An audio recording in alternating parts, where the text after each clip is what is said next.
नमस्कार, आप देख रहे हैं अवबोध और मैं हूं चेतक शर्मा, आप सभी का होस्ट। दिवाली का त्यौहार आ रहा है, यानी साल का वो समय जब विश्व भर के हिंदुओं में एक अलग प्रकार का उत्साह होता है, घरों में प्रसन्नता का माहौल होता है। और ये वही समय है जब पर्यावरण के फर्जी ठेकेदारों को प्रदूषण महसूस होने लगता है। हमारे इस विशाल आबादी वाले देश में करोड़ों लोग दिवाली का पर्व मनाते हैं और ये लोग इस पर्व को सेलिब्रेट करने के लिए अपना पूरा सामर्थ्य लगाते हैं। बच्चों के लिए स्वादिष्ट पकवान बनाना, मिठाइयाँ लाना, घर वालों के लिए नए नए कपड़े खरीदना, घर की साफ सफाई करना आदि बहुत से काम करते हैं। और जब दिवाली में आनंद लेने की बात आती है तब इन सभी चीज़ों के साथ एक बहुत बड़ा फैक्टर जुड़ जाता है, पटाखे फोड़ना। तरह तरह के पटाखे फोड़े जाते हैं, आतिशबाजी की जाती है जिसे सभी लोग एंजॉय करते हैं। लेकिन कुछ सालों से हमारे देश के एक्टिविस्ट्स को दिवाली के अंदर खुशियां नहीं, प्रदूषण ज़्यादा दिखता है और पॉल्यूशन भी इतना गहरा कि इन सभी एक्टिविस्ट्स को एक साथ ऑक्सीजन की बहुत भयंकर किल्लत महसूस होने लगती है। मानो इन सभी के प्राण एकदम से इनकी हथेली में आ जाते हैं और ये पॉल्यूशन इन्हें सिर्फ दिवाली में फोड़े जाने वाले पटाखों में ही दिखता है। जब कोई नशेड़ी सेलिब्रिटी जेल से छूटकर निकलता है या फिर कोई टीम कोई छोटा मोटा मैच जीतती है, तब फोड़े जाने वाले पटाखों में इन्हें प्रदूषण कतई नहीं नजर आता। अगर इन लोगों को जनता की इतनी ही चिंता है तो इन लोगों की नज़रें कभी भी सिंथेटिक मिल्क के इशू पे क्यों नहीं पड़ी, जो गांव-गांव में बिकता है और बच्चों की तबीयत पे बहुत बुरा असर करता है। इन लोगों की नज़रें कभी कश्मीर में प्रताड़ित हो रहे हिंदुओं की समस्या पर नहीं पड़ती, बांग्लादेश में हो रहे हिंदुओं के कत्लेआम पर नहीं पड़ती। ओह, याद आया, अगर ये लोग उन इश्यूज़ के बारे में बोलने लगेंगे तो इनका foreign funded anti Hindu campaign कैसे चल पाएगा। अच्छा, चलिए अब बात करते हैं पटाखों के बारे में, आई मीन जहरीले पटाखों के बारे में। अगर ये पटाखे इतने ही जहरीले हैं, इतने ही हानिकारक हैं, तो भारत के बाजार में बिक ही क्यों रहे हैं, भारत के बाजार में आ कहाँ से रहे हैं। आज के समय में जो सबसे हानिकारक पटाखे हैं वो चाइना से आते हैं। क्यों आ रहे हैं भाई, इसके ऊपर प्रॉपर रोक क्यों नहीं लगाई जा रही है? या फिर अगर स्मगलिंग करके हमारे भारतीय बाजारों के अंदर चाइनीज फायर क्रैकर्स उतारे जा रहे हैं तो उन रैकेट्स का पर्दाफाश क्यों नहीं हो रहा है, उनका ये काला धंधा बंद क्यों नहीं हो रहा है?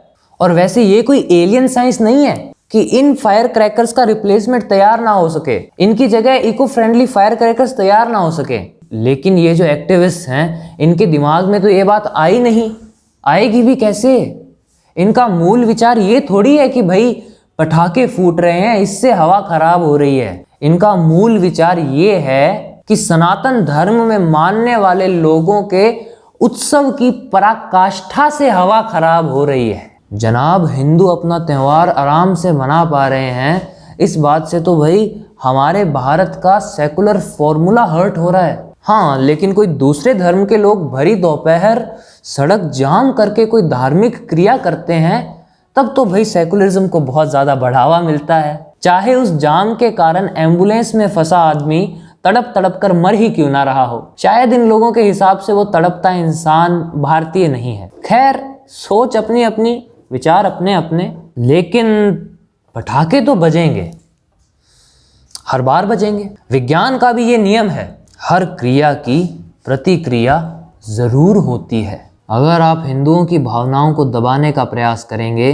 तो ये भावनाएं डबल फोर्स के साथ फैलेंगी। ये बात पिछले वर्षों के प्रतिबंधों में सभी ने एक्सपीरियंस की है। दिल्ली में पटाखे बैन थे, क्या वहां पटाखे नहीं बजे? उल्टा एक आंकलन तो ये तक कह देता है कि इन प्रतिबंधों वाले वर्षों में हर बार से ज्यादा पटाखे फोड़े गए। तो काम ऐसा होना चाहिए जिससे सबका भला हो, हर पक्ष संतुष्ट हो। अगर ऐसा लगता है कि पटाखों से वातावरण दूषित होता है तो रिप्लेसमेंट के तौर पर इको फ्रेंडली फायर क्रैकर्स बनाइए ना, डेवलप कीजिए। ये इको फ्रेंडली फायर क्रैकर्स का जो कंसेप्ट है ये मिथ नहीं है, ये रियलिटी में पॉसिबल है अगर सब लोग इस ओर थोड़ा ध्यान दें, थोड़ा बहुत प्रयास करें। अब जब तक eco friendly fire crackers develop नहीं हो जाते हैं तब तक तो दिवाली में रेगुलर पटाखे ही फूटेंगे। और उन सेलिब्रिटीज को भी ये बात समझनी चाहिए कि एक धर्म विशेष, स्पेशली हिंदू धर्म को टारगेट करते हुए वो अपना ज्ञान ना ही बांटें तो बढ़िया है। अगर वो क्रिकेटर हैं तो अपने खेल पे ध्यान दें, अगर कोई एक्टर है तो अपनी फिल्मों पर ध्यान दें। हमारे धर्म को टारगेट करने के लिए अपनी नाक ज़्यादा ना घुसाएं, कट जाएगी। हाँ भाई, पटाखे फोड़िए मगर सावधानी के साथ। दिवाली का खूब आनंद उठाइए, लेकिन एक बात का आप ध्यान रखें, आप ये कोशिश ज़रूर करें कि जिन लोगों के पास संसाधनों की कमी है, संसाधन नहीं है, आप उनकी दिवाली भी रोशन करें।